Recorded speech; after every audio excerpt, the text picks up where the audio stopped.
Et salut internaute, ça me fait super plaisir d'être avec toi aujourd'hui. Et le sujet, c'est ça. Donc on arrive en 2001 avec ce que moi j'estime la consécration de Jean-Pierre Jeunet, son film de tous les temps, un de mes meilleurs films que dans ma filmographie. Je pourrais d'ailleurs éventuellement faire une des vidéos comme je l'avais fait sur Unbreakable ou sur Superman et Batman. Pour moi c'est dans mon top 5, j'ai tout le temps mon top 5 hein, mais peut-être le 1 ou 2, je sais pas. En bref. Amélie Poulain, le fabuleux destin d'Amélie Poulain, c'est un chef-d'œuvre. Ce film-là, quand j'ai découvert ce film-là, je l'ai mis 2 fois. J'étais subjugué, il y a tellement de détails, c'est tellement parfait, tout est parfait. Ça, c'est le genre de film dont je parlais tout à l'heure, où il y a les bons éléments au bon moment, c'est écrit de la bonne manière, c'est réalisé de la bonne manière.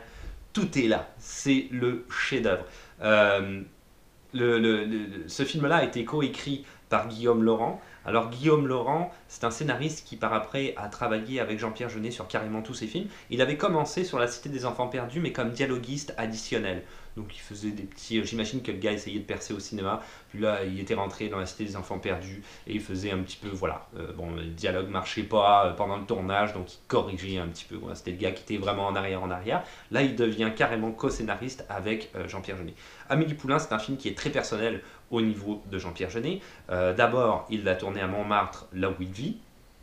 Ensuite, il y a amené beaucoup de choses de sa propre vie personnelle. Donc on retrouve, comme je disais tout à l'heure dans Foutaise, l'idée de j'aime pas au niveau de la présentation des personnages dans Amélie Poulain, mais beaucoup d'idées qu'il avait notées comme ça en vrac, qu'il avait vues dans sa vie personnelle et qui s'était dit à un moment donné, je vais faire de quoi dans un univers cinématographique qui va être exceptionnel, quelque chose où ces éléments-là vont trouver une forme.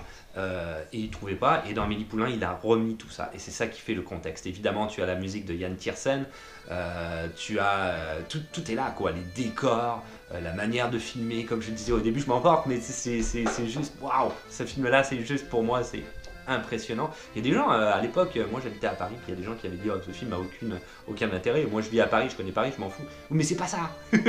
C'est le conte, comment il est écrit, c'est les acteurs, comment ils jouent, c'est le scénario, comment il est fait. C'est l'intégralité de ce film-là qui fait que c'est réellement un conte, c'est un bonbon. Tu regardes ce film-là, c'est un bonbon. Au niveau des acteurs, évidemment, tu vas retrouver Audrey Tautou. Alors Audrey Tautou, il faut dire une chose, c'est qu'à l'époque, il voulait caster Emily Watson pour jouer le rôle dans Amélie Poulain. Malheureusement, Emily Watson a refusé parce qu'elle disait mais moi je parle pas un mot de français donc c'est gentil mais j'y arriverai pas. Et puis après ça, il était vraiment emmerdé, il savait pas qui mettre comme actrice, ça tournait en rond, il y a eu 2-3 idées d'actrices françaises mais ça fonctionnait pas vraiment par rapport au scénario, en tout cas il les avait même pas contacté.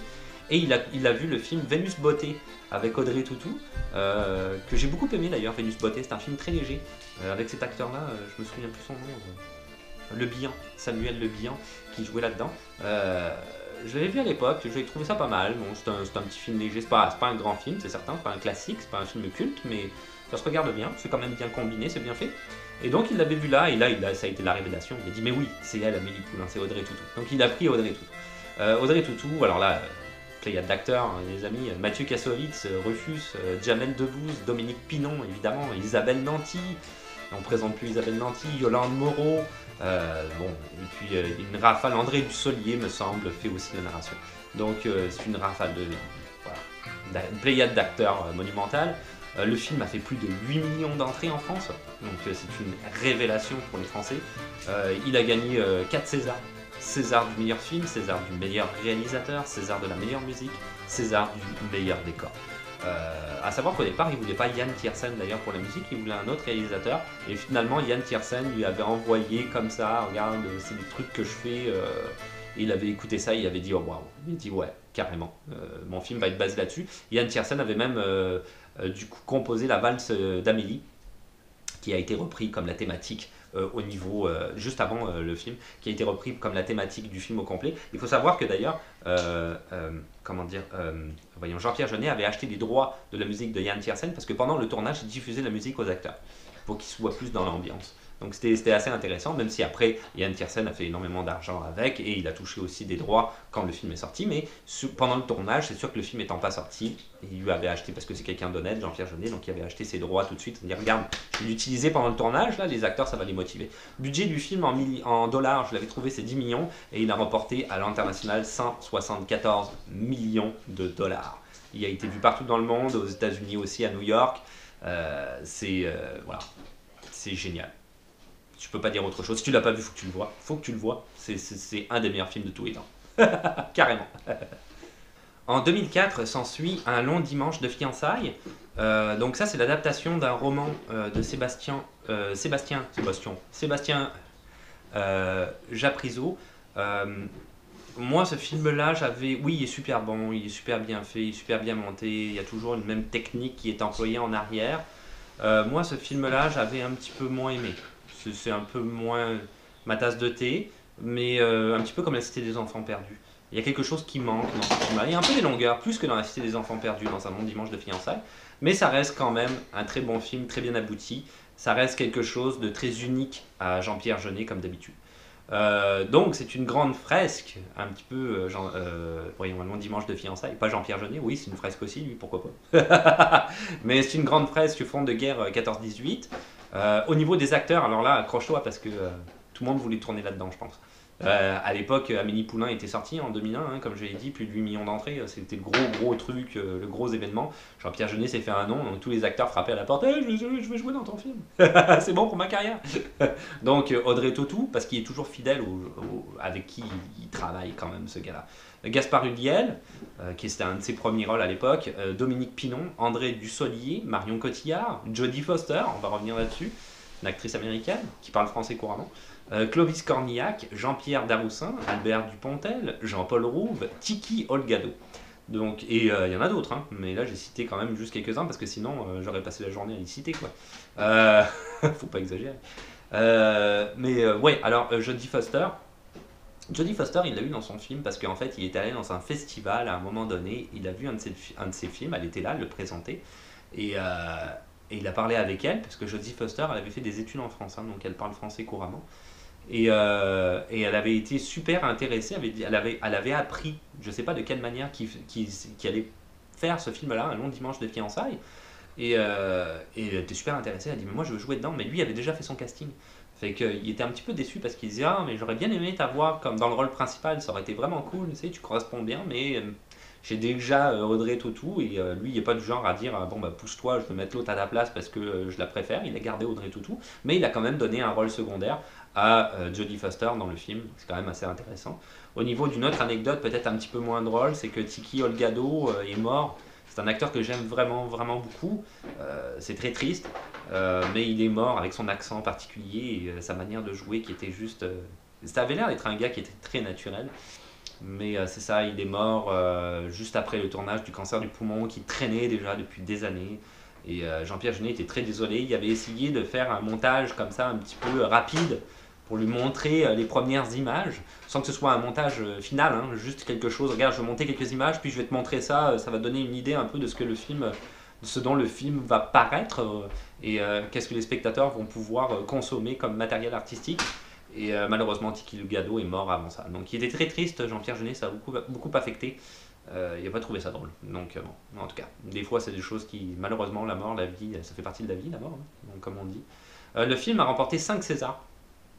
Meilleure actrice de second rôle pour Marion Cotillard qui a 8 minutes d'apparition dans le film quand même, c'est pas si mal, hein, c'est un bel exploit. Meilleur espoir masculin pour Gaspard Ulliel, comme je le disais tout à l'heure, c'était pas mal son premier rôle. Meilleure photographie, meilleur costume, meilleur décor. Le film a fait quasiment 5 millions d'entrées en France. C'est certain que c'est un peu moins qu'Amélie Poulain qui avait fait 8 millions, mais c'est quand même très bien pour la France. 5 millions d'entrées, c'est énorme, ok, c'est quand même énorme. C'est un des plus gros budgets de toute l'histoire du cinéma français. Il a mis beaucoup d'argent dans ce film-là. Donc bon, encore une fois, si tu l'as pas vu, va le voir, ça va sûrement manquer à ta filmographie. Moi, je sais pas. J'ai vu Amélie Poulain, je suis resté sur Amélie Poulain, je pense. C'est ça mon problème, peut-être. Ça ne veut pas dire que c'est un mauvais film, hein. Le dimanche de fiançailles, c'est quand même très bon. Alors, à la suite d'un long dimanche de fiançailles, Jean-Pierre Jeunet se voit offrir l'opportunité d'aller réaliser Harry Potter and the Order of the Phoenix. C'est Harry Potter 5 qui refuse. Ça n'intéresse pas du tout. Il dit non, non, pas ma tasse de thé. Et il va commencer un projet américain aussi qui s'appelle The Life of Pi. Mais à ce moment-là, donc c'est la 20th Century Fox qui produit ce film-là. Il commence la pré-prod, c'est-à-dire qu'il commence à s'attaquer à l'élaboration, comment dire, de la réalisation vis-à-vis du scénario. Comment est-ce qu'on va tourner ça, ça va être quoi les effets spéciaux, ça va être quoi les décors, où est-ce qu'on fait ça, etc., etc. La pré-prod, quoi, en gros. Hein. Et la 20th Century Fox a regardé, puis on dit ok, ton budget est super gros, on peut pas mettre cet argent-là dans ce film-là. Oui, on pourrait mettre cet argent-là dans ce film-là, mais on a d'autres films qu'on produit, ça nous intéresse pas de mettre autant de montant d'argent dans ce film-là. Donc, merci beaucoup Jean-Pierre, à la prochaine. C'est un peu ça qui s'est passé. Et c'est Ang Lee finalement qui a réalisé The Life of Pi. Donc ça s'est pas fait. En 2009, il continue sa carrière française finalement, puisque ses projets américains ne fonctionnent pas, bien que Harry Potter, comme j'ai dit, de toute façon, il avait refusé, donc c'est sûr que ça marchait pas. En 2009, il sort son film Micmac attire l'arigot. Ça, c'est un film que j'ai vraiment pas aimé. Ouf, j'ai vraiment pas aimé ce film-là, je vais en reparler. C'est écrit par Jean-Pierre Jeunet et Guillaume Laurent, qui évidemment est maintenant son co-scénariste attitré, hein, ils travaillent tout le temps ensemble. On retrouve dans le film Danny Boone, André Dussolier, Yolande Moreau, Dominique Pinon, Omar Sy et Jean-Pierre Mariel. Encore des acteurs que j'ai cités précédemment, parce qu'il tourne toujours avec les mêmes acteurs, c'est un gars qui est très fidèle. Le film en France fait 1 200 000 entrées, donc on voit que c'est quand même pas mal, 1 200 000, c'est pas rien, mais c'est quand même beaucoup moins qu'à Mon Dimanche de fiançailles ou Amélie, qui avait fait 8 millions et 5 millions rétrospectivement, donc on n'est plus dans le fast, hein, on s'entend, c'est pas exceptionnel. Jean-Pierre Jeunet affirme que ce film-là est un crossover entre Délicatessen et Amélie Poulain. Ce sur quoi moi je ne suis pas d'accord. Mais c'est son film, mais je suis pas d'accord avec lui. Et le rôle de Basile, à la base, Basile Baz, ouais, c'est bon ça. Il avait été donné en fait à Jamel Debbouze. Et Jamel Debbouze est rentré dans le projet de pré-production, commençait à lire le scénario, commençait à travailler avec Jean-Pierre Jeunet au niveau du personnage, comment est-ce qu'il allait fonctionner dans la trame narrative. Et finalement, il y a eu un différend dit artistique énorme, ils se sont vraiment engueulés. Et après 3 semaines, Jamel Debbouze a claqué la porte. Du coup, Jean-Pierre Jeunet s'est retourné vers Danny Boone, et c'est Danny Boone qui a eu le rôle dans Micmac attire l'arigot de Basile. Le film, je ne l'ai pas aimé. Pourquoi en fait c'est assez simple. D'abord, il y a énormément de longueur. On se fait chier, quoi. À un moment donné, on se fait chier. Il n'y a plus rien à voir, il n'y a plus rien qui se passe. C'est anecdotique. C'est pas du tout en rapport avec la trame.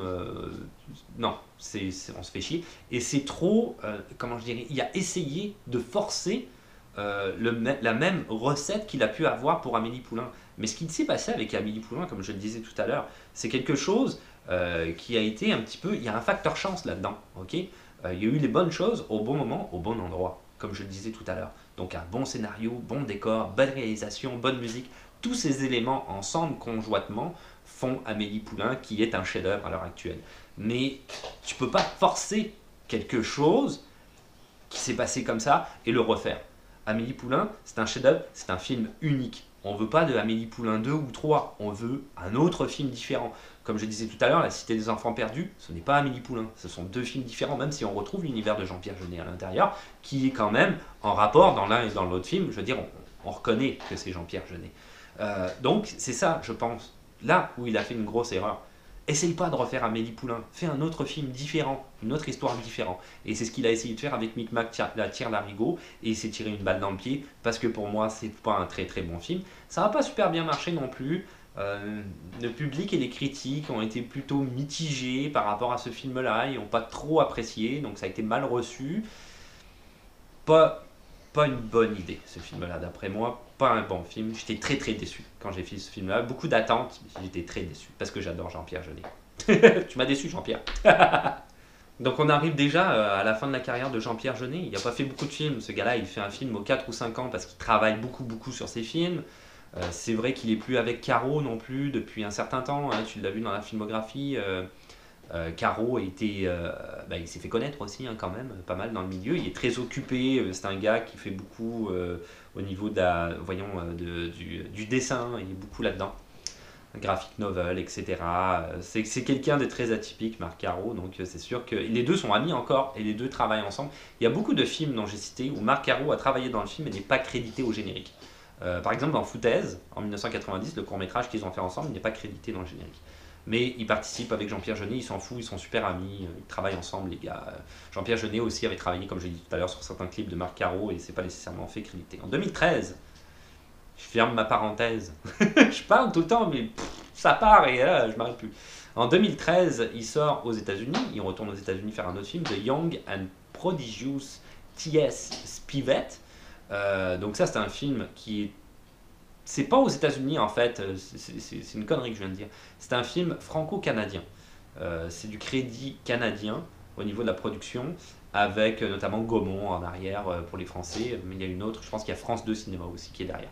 Donc c'est un film franco-canadien, pas américain, qui a été tourné d'ailleurs en partie, il me semble, à Montréal et à Washington. Donc il a quand même été tourné aux États-Unis, mais c'est franco-canadien. Je l'ai dit 30 fois. D'après une nouvelle de Rafe Larson et coécrit par Guillaume Laurent. Je pense que j'ai déjà dit, mais bon. Les deux maintenant, de toute façon, c'est plus la peine de dire coécrit par Guillaume Laurent. Je pense que tous les films depuis sont tout le temps coécrits par Guillaume Laurent depuis qu'il a travaillé avec lui sur La Cité des Enfants Perdus comme dialoguiste additionnel. Au niveau des acteurs, on retrouve Helena Bonham Carter, Judy Davis et évidemment Dominique Pinon, parce que Dominique Pinon est dans tous les films de, comme je l'ai dit tout à l'heure, de Jean-Pierre Jeunet. Ce film-là a eu le César de la meilleure photographie et ce film-là est un flop total. La production c'est 33 millions que ça a coûté et revenu international 9 millions, ça n'a absolument pas marché. Alors Jean-Pierre Jeunet s'est retourné face à Harvey Weinstein qui à l'époque n'avait pas eu encore son scandale en disant que c'était entièrement de sa faute parce qu'il avait mal ou peu carrément distribué le film. Donc c'est une grosse dépanneuse qui vient de passer, j'espère qu'il ne fera pas trop de bruit, je ne sais pas ce qu'il fait, il va rentrer dans la maison. Et donc là ça clignote maintenant, c'est infernal. Ça doit clignoter en arrière, désolé. Et donc non, ce film là a absolument pas marché, c'est absolument pas un bon film. Jean-Pierre Jeunet dit que parce qu'il n'a pas été distribué, ce film là n'a pas eu la possibilité d'être compris par les gens. Moi je pense pas, je pense que c'est juste raté quoi. C'est un coup dans l'eau encore une fois. Ça n'a rien à voir avec Émilie Poulain là, ce coup-ci, hein. Comme j'en avais parlé avec Micmac à Tire d'Haricot, il n'a pas essayé de faire quelque chose, il n'a pas essayé de refaire Amélie Poulain. C'est complètement autre chose, c'est une nouvelle, hein, mais je sais pas, le road trip du jeune enfant qui va aller chercher son prix Smith Modian,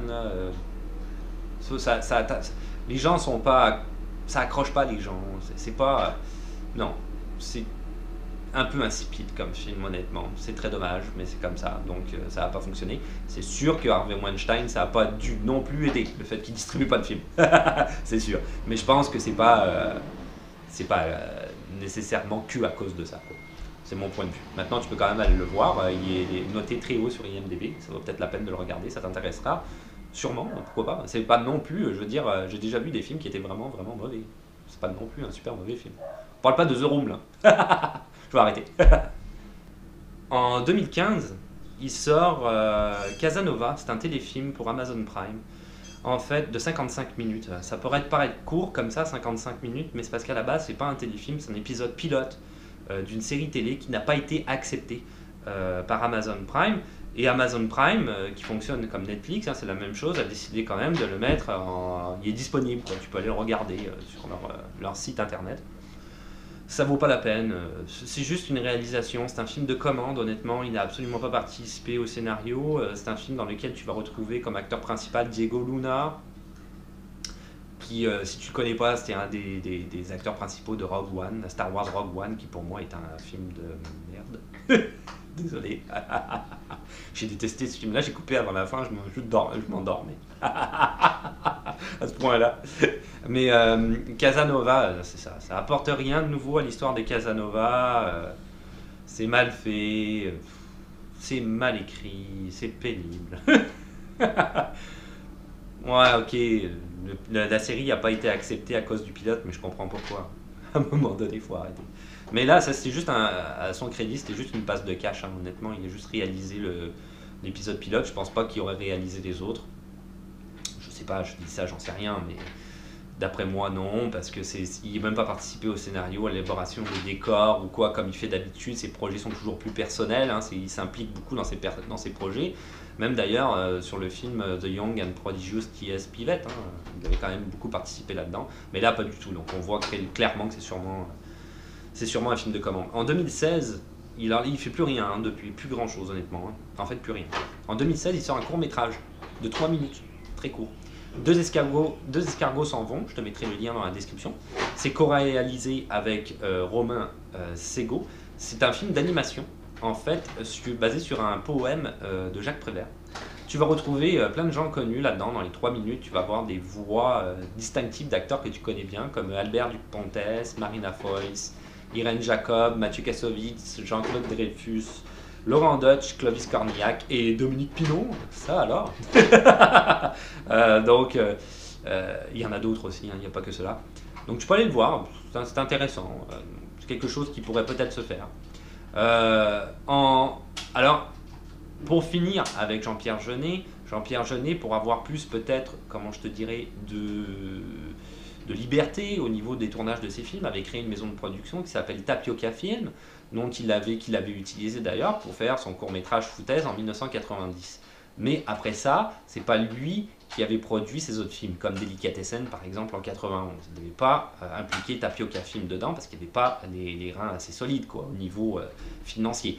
Donc Tapioca Film a existé au travers d'Amélie Poulain, Un long dimanche de fiançailles, Micmac attire l'arigot et The Young and Prodigious T.S. Spivet. Okay, ça c'est pour parler de la maison de prod qui depuis est impliquée à 100% dans tous ses films. Toujours, c'est la même chose pour ces réalisateurs-là, comme je le répète, pour une idée de liberté artistique. Qu'est-ce qu'il en est à l'heure actuelle des projets de Jean-Pierre Jeunet? En fait, en 2017, il avait donné son accord pour l'adaptation d'Amélie Poulain comme pièce de théâtre à Broadway. Donc c'est les Américains qui l'ont adapté, ça a absolument pas marché. Ça a été 3 semaines à Broadway, personne n'allait voir ça, c'était horrible, c'était super mal fait. Donc ça l'a beaucoup déçu. Il n'y avait rien à voir dans l'adaptation, hein. Il n'était pas impliqué dedans de manière artistique, mais voilà, c'est son œuvre phare de toute sa carrière et ça a été estropié quoi, dans la pièce de théâtre de Broadway. Donc il a dit ok, on va arrêter l'hémorragie parce que après ça, les studios américains sont venus l'approcher en disant mais c'est pas grave, on va faire une série télé. Hein, on a une autre idée. Là Jean-Pierre Jeunet a dit non, c'est ça, on stoppe l'hémorragie, pas de série télé, je garde mes droits et tu vas te faire, voilà. Donc hors de question. Est-ce qu'il essaye de faire des films américains à l'heure actuelle? Oui, il essaye de faire un film américain. Il a énormément de mal, il trouve pas de budget à cause de The Young and Prodigious T.S. Pivet qui a été un énorme flop.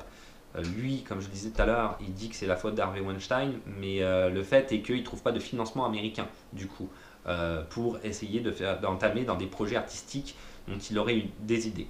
Plusieurs idées sont en travail, je te dirais en arrière, pour Jean-Pierre Jeunet à l'heure actuelle. Il y a une première idée, il ne sait pas laquelle il va faire encore, il travaille sur toutes ces idées conjointement, d'accord? Donc il y a une première idée qui est un faux documentaire en fait sur Amélie Poulain, ça va être un film à part, coécrit par Guillaume Laurent, encore une fois, qui serait quelque chose d'un petit peu plus particulier. Il dit ouais, c'est quelque chose qu'on n'aura jamais vu, quelque chose de très personnel encore, qui va dedans, il aimerait pouvoir impliquer tous ses amis comme Caro, etc. dans le processus. Et comme il disait aussi, il faut savoir que le milieu du cinéma a beaucoup évolué par rapport à l'époque où on faisait ces films-là, même Amélie en 2001. Donc il va peut-être falloir trouver des nouvelles idées pour que ça fonctionne avec le milieu du cinéma à l'heure actuelle. Toujours homemade, mais que ça fonctionne avec les nouvelles technologies, la nouvelle manière de regarder des films. Selon lui, hein, c'est son avis à lui, je ne fais que répéter, c'est peut-être pas mon avis à moi, je pense qu'il pourrait très bien, mais lui il dit que non. Parallèlement à ça, il y a aussi une idée de travailler sur un film de science-fiction sur l'intelligence artificielle, qui serait basé sur une idée d'intelligence artificielle, avec des fonds de Netflix en arrière. Donc ça serait Netflix qui serait en arrière de ce projet-là, il est en pourparlers en ce moment. C'est là-dessus qu'on va s'arrêter sur Jean-Pierre Jeunet. J'ai fait le tour de sa carrière et j'ai même fait le tour de c'est quoi ses projets à l'heure actuelle. Jean-Pierre, je te parle là, je sais pas si tu me regardes, tu me regarderas sûrement jamais, mais j'aimerais vraiment ça que tu fasses un autre film parce que j'aime beaucoup ce que tu fais. Moi, ça me parle beaucoup tes films, même si dans la filmographie que tu as fait, c'est comme je parlais de Carpenter à un moment donné ou de Tarantino. Il y a des films que j'ai pas aimés de ces gens-là, hein, mais les films que j'ai aimés de ces gens-là, je les ai particulièrement aimés. J'ai trouvé que c'était des super bons films. Et c'est la même chose pour Jean-Pierre Jeunet. Jean-Pierre Jeunet, il y a quelque chose que j'aime bien chez toi, c'est vraiment cette manière de faire des films, ce talent artistique, ce homemade, ces décors, ce travail somptueux et minutieux de tout ce que tu peux faire qui représente quelque chose de monumental. Je te dis le mot monumental enfin. Il doit y avoir un travail derrière ces films qui doit être... Ça m'étonne pas que tu mets 4 ans à faire des films. Je te parle directement, mais tu me regarderas jamais, mais c'est pas grave. Ça me fait du bien, je pense. Et voilà, c'est tout pour aujourd'hui. Donc c'était par rapport à la carrière de Jean-Pierre Jeunet. C'est sûr que j'avais dit à ma conjointe dernièrement que j'allais faire Ed Wood. Je vais le faire, mais je sais pas. Jean-Pierre Jeunet, ça me parlait. J'adore Jean-Pierre Jeunet. Peut-être plus qu'Ed Wood. C'est un point de vue personnel. Mais je vais faire Ed Wood parce que Ed Wood, c'est quelqu'un de très particulier aussi. C'est pas un des meilleurs réalisateurs au monde, honnêtement, mais il est particulier quand même. Il a fait des films qui font partie de ces films-là, qui sont tellement mauvais qu'ils en deviennent bons. Et comme me disait ma conjointe, c'est vrai. Voilà. Donc tu mettras un petit pouce bleu pour la vidéo de Jean-Pierre Jeunet, hein, je pense que le message est passé. C'est ça que tu voulais dire. Ok, on va faire ça. Si tu veux mettre des questions, des suggestions ou des commentaires dans les commentaires, c'est sûr que si tu as d'autres idées voilà, comme ça, tu sais que je fais des espèces de vidéos comme ça, de longue filmographie de gars dont je parle. Si tu en as, tu voudrais faire une rétrospective, tu peux toujours donner des idées. Pourquoi pas, on fera la rétrospective comme Ed Wood. Après, pour le reste, tu veux t'abonner parce que c'est plus facile de savoir quand est-ce qu'une de vidéo va sortir et parce qu'on va être plus nombreux, comme je le dis tout le temps. Et puis, on se retrouve. À la prochaine. Ciao. Bye.